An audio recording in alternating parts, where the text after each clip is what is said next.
Bonuses. Joining me now to discuss is a member of the House Intelligence Committee, Congressman Krishnamorthi.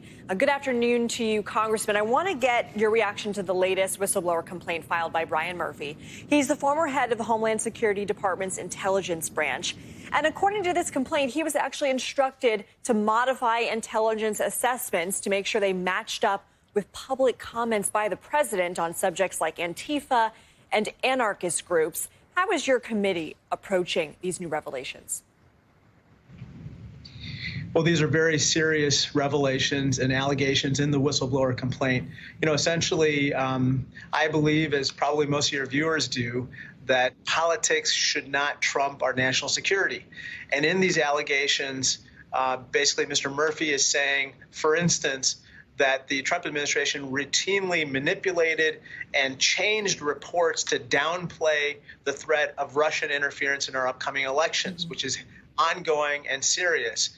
And so Chairman Schiff has now called Mr. Murphy for a deposition next Monday in Washington. You know, we're going to continue the investigation very seriously at this point.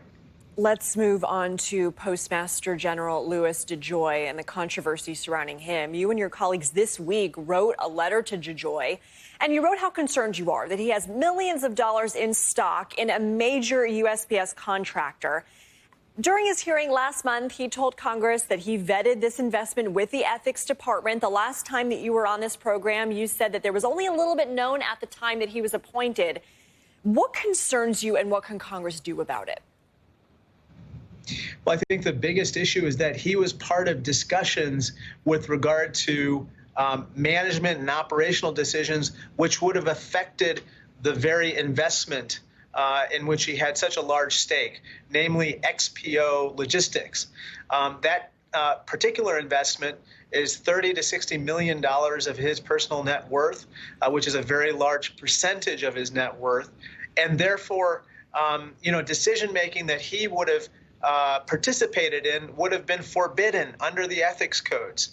And so that is among other things that we're very, very interested in finding out more about, because it just goes to just the very smelly atmosphere surrounding Mr. DeJoy, especially as he's caused these operational changes to delay mail in the run-up to an election where mail-in balloting is going to be a large component of the balloting that happens. Right, and allegations from the Washington Post that he actually reimbursed employees for donations they made to GOP candidates through bonuses. And if this is true, it's also illegal.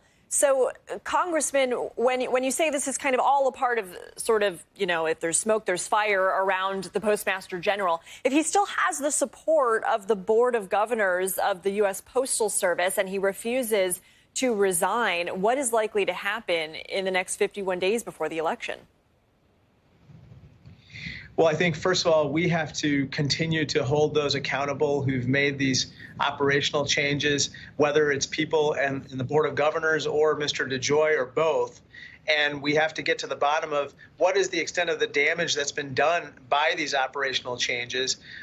You know, the American people and their public pressure following our committee's exposing of what's occurred has really led to the suspension of those very operational changes that delayed mail.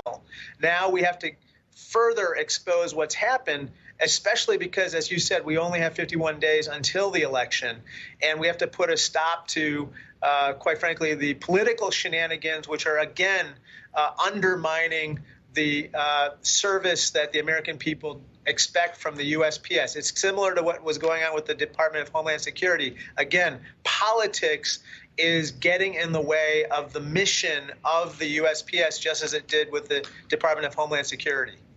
Congressman Krishnamorthi, thank you so much for joining us. Good to see you again this afternoon.